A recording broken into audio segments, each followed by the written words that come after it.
In Kenya, some careers still come with an unwritten rule about who they are for. Across the country, a generation of creatives is ignoring this by building careers in fields they were told were never meant for them. This is Flip the Script, and these are their stories. This episode was powered by CC Hub in partnership with Africa No Filter.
So for today's classes that I'm prepping for, I'm having a hip hop class for Kilimani Junior, and those are mostly the preteens. I think they're about 12, so we expect them to be a bit excited because they usually love coming to this class because they are mostly there in school and all that.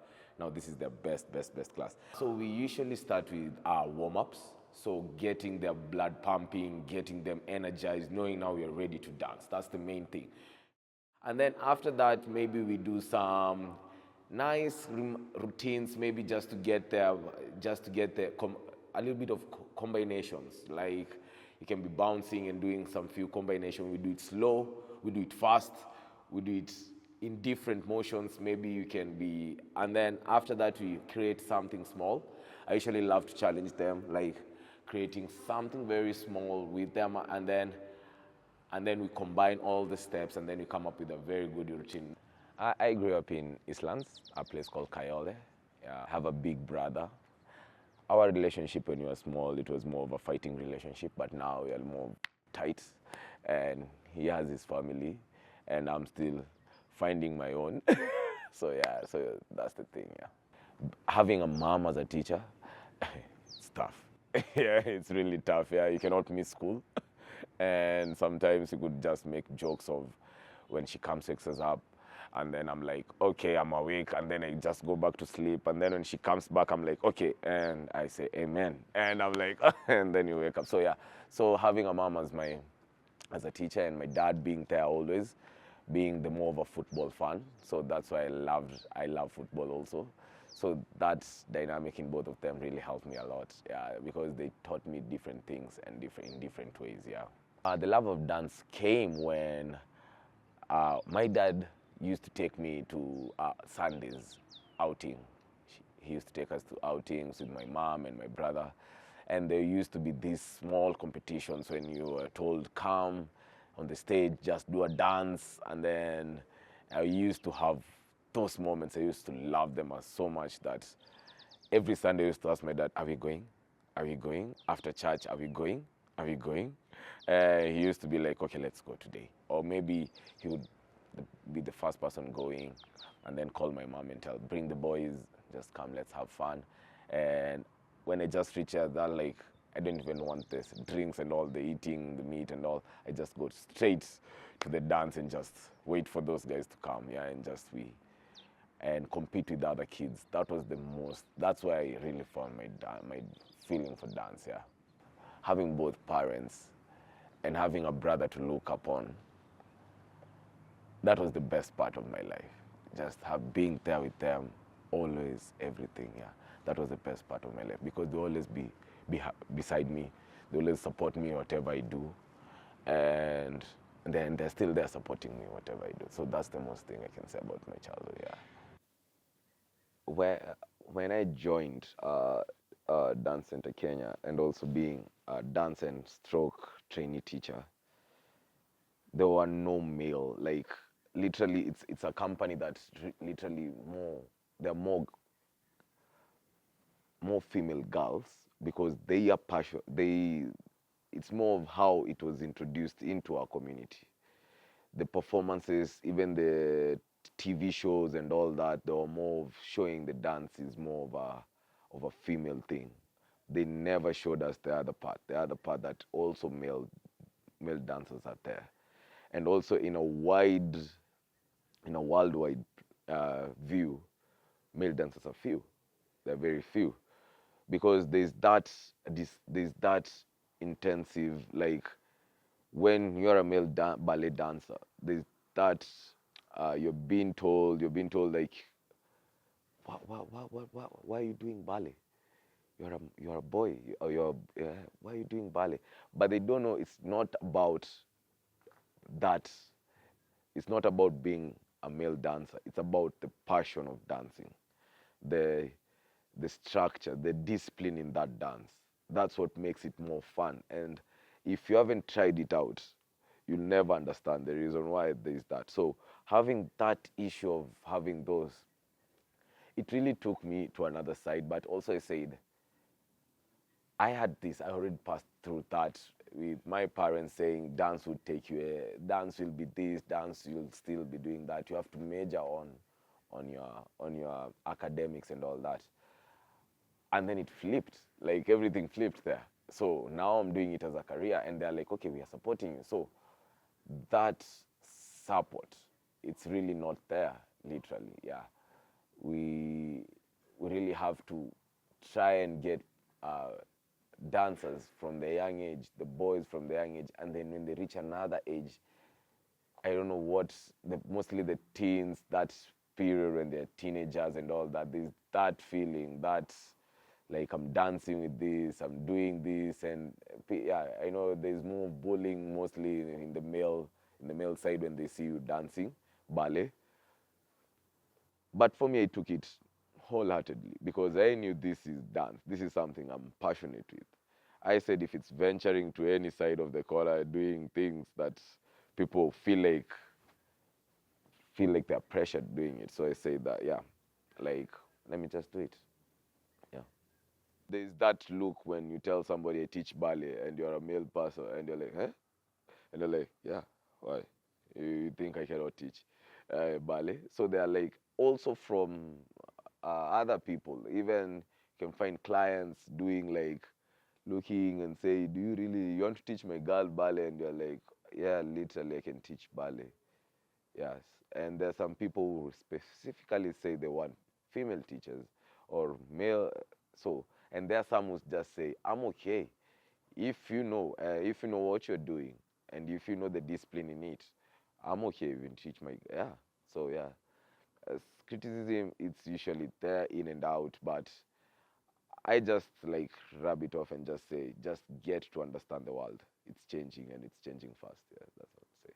At first, it was a bit difficult getting to understand how to brush it off, but now I'm like, you have to like look at the world. It's kind of different. Things are happening. So if you still talk about those things and you still feel like somebody cannot teach or cannot do ballet because he's a male boy or yeah, you really have to learn. You really have to, at least you can go to Google and just Google and see people there. But yeah, literally, yeah. Just if you believe that you want to do that ballet as a male dancer, just do it. Don't think about anything else. You didn't come to think about your gender, you didn't come to think about what is going to happen there. You came to do the dance, nothing else. Just do it, have that perseverance, have that passion, because doing ballet is not just an easy step, like just waking up and just say, let's go. Let me just start ballet right now. It's not easy. Yeah, it's really just, it's out of its place. Yeah, like literally it's out of its place. Because our tradition tells us you have to do this if you're a female, you have to do this if you're a male. You can switch up. And the world is changing right now, and you have to believe it. It's not, we are not going to stay barre, we are not going to stay where we are right now. Because, and if we not get that change, it will still be there. So in terms in ballet, we are trying to trend it to make it to change. We are trying to cover as much as we can to make everything change, to give another view of this, give another view of it, yeah, and also trying not to provoke anyone in any way, yeah. So, but for our culture, yeah, we are getting there. It will take time, but at the end of it all, we'll get there. We'll get there. I believe we'll get there at the end of it all. You've been doing ballet for what, 5, 6 years now? 5 years, actually. 5 years? Yeah. How have you seen that change happen over that time? Have you seen Kenyan audiences become more open to ballet? Do you still feel like there's a bit of resistance? I can say they're now more open. They're more accepting it, but still there's that pullback. There's some people, but now people are believing, because now we are going in another level, that art and entertainment, it's changing. It's not all about entertainment. It's not about singing and rapping and all that. Now dancing is coming in, but not in TikTok. Now that's the other thing that is messing now the dancers. Yeah, it's not the TikTok beats, because you can do I can do the TikTok challenge, but why should I do the TikTok challenge? Why should I? Can you just choreograph something? Somebody does a TikTok challenge, and then the person calls him or herself a dancer, and you're like, what, dude? Yeah, even I can wake up, not even warm up and do it, just and that's a TikTok challenge, and you tell me that you're a dancer. So I always say, yeah, in the side of dance, we still have a long way to go, mostly for dancers. Just accepting, knowing that there's a level of dancing. There's the professional level, and there's this level that, yes, it's a challenge, but don't call yourself a dancer. If you're a dancer, you should know what has to do as a dancer. You should warm up. You should do your training first. And you should know your choreography. If you know you're a dancer, create a choreography which is 32-count choreography, or maybe a 64-count choreography. If you tell that TikTok challenger, a person who does TikTok, tell her or him, can you tell me a 64-count challenge? Can you show me? And then, do you know how to count the music in dance? So there's a lot that I literally saw when I came to Dance Center Kenya about dance. It broadened my mind in a different way. Like, it's not about doing that step of one, but it's more about counting, feeling that music, knowing your musicality. And I'll say just I was lucky, because my parents used to love to listening to music. My grandparents used to love listening to music, soul, and also different kind of genres. So I was like, okay, I listen to soul. And then you hear a song, you're like, okay, I'm singing the song now, but now you know how to count the song now. That's a big difference about now, the coming up of this. But it will take time for the dancers on this side. Yeah, I know it will, but we'll get there. Yeah, and we're still going there. Yeah. Okay. It's just a bringing up key that gets us out of hand. Then, same thing. Our mothers are the junkies. Our mothers all. Hey. Oh, yeah. I have a part of action in West Side Story, so today was singing a bit of it. And so I was singing Officer Crabkey and the Jet song. So about two groups. One of the groups is called Jets and Sharks. So they're fighting for our territory, and it's based in the times. I think it's in New York, or no, it's not New York. Somewhere in the US, yeah. So it's New York. It's New York. And one of the sharks are the Puerto Ricans, and So they came, and then so they're fighting to get that territory. Naturally we're punks. Golly Moses, naturally we are punks. Good. Can you try from the beginning? Okay.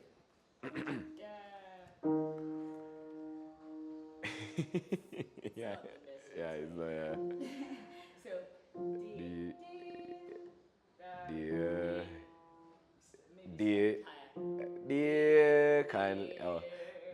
dear kindly Sergeant Kapke, you. let's Okay. find the teeny bit. So we're here. Right? So Okay. we start. Give me the tune for the dear again. Okay. Dear. Dear. Okay. Okay. Dear kindly Sergeant Krapke, you gotta understand, it's just our bring it up key that gets us out of hand. Our mothers all are junkies, our fathers all are drunks. Golly Moses, naturally we are punks. Yeah. How do you think rehearsal went today?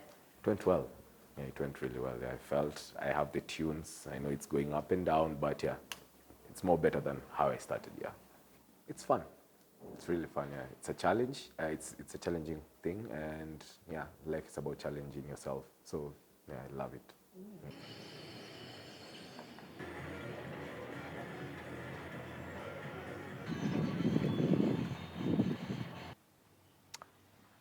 Henrik, semaje? Ni aje mzito? Uko fiti? Niko poa. Aha. Na wewe? Mimi niko best. Mimi hapa nilikuwa naota baridi, jijui imepotea. Sijui penye imeenda. Unajua weather sasa hii kidogo ni very unpredictable. Kwanza kunanyesha ufala. Sana. Niliona kuna time fulani gataka Kidogo karibu tunabebwa na maji. Pole. But sasa naona at least vitu vimebadilika kidogo. Mbona tuko na total? Mbona tuko na total? Yeah, nimeshtuka hata kidogo bana. Nimepita hapa naona total gataka road. Bas.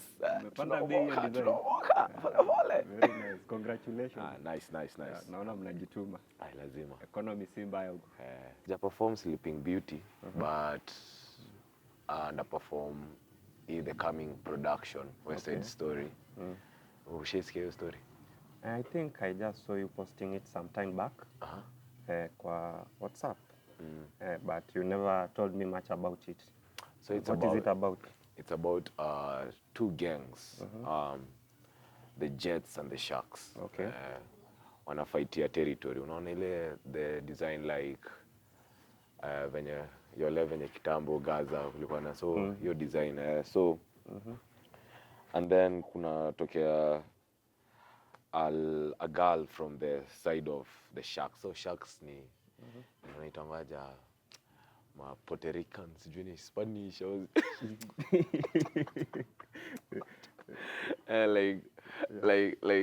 so kuna Spanish na sasa kuna wale Americans unacheki. Yes.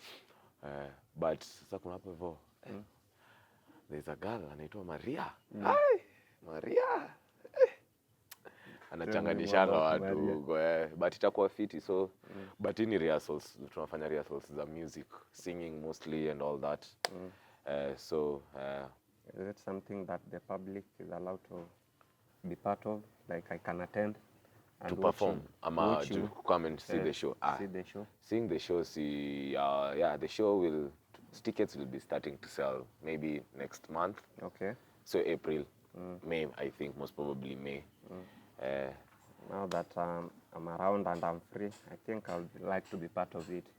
True, man. You can come, you watch, when nikiimba, when nikiact. Yeah, I've attended a few of your shows and I can say that they've always been perfect. Ni kung'ang'ana. Na huwa nazipenda sana. Si ni maisha. Oh, yeah. Lazima tuipende. Tusipopenda tutapenda nini? Really nafaa. Yeah, so basically I like what you are doing.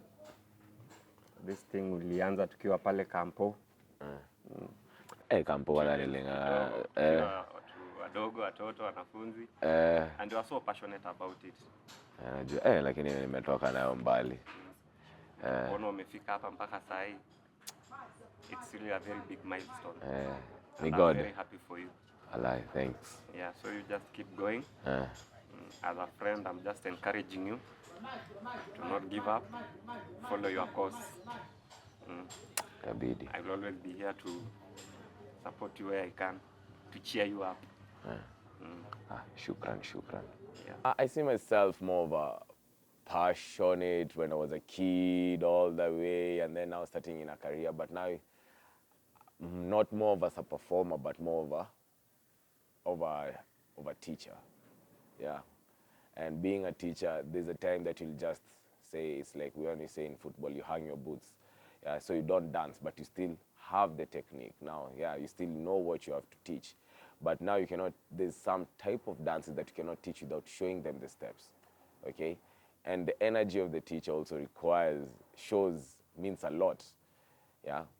Yeah, so I think, yeah, so for me now it's more, I'm still performing and still being a teacher at the same time, yeah. They were discouraged, deterred, and dismissed, told it wasn't for them. But here they are anyway. Because no career has a gender. Thank you for watching this episode of Flip the Script. Be sure to subscribe and tune in to all 6 episodes. Leave a like and a comment below. And remember that the script is always yours to flip. This episode was powered by CC Hub in partnership with Africa No Filter.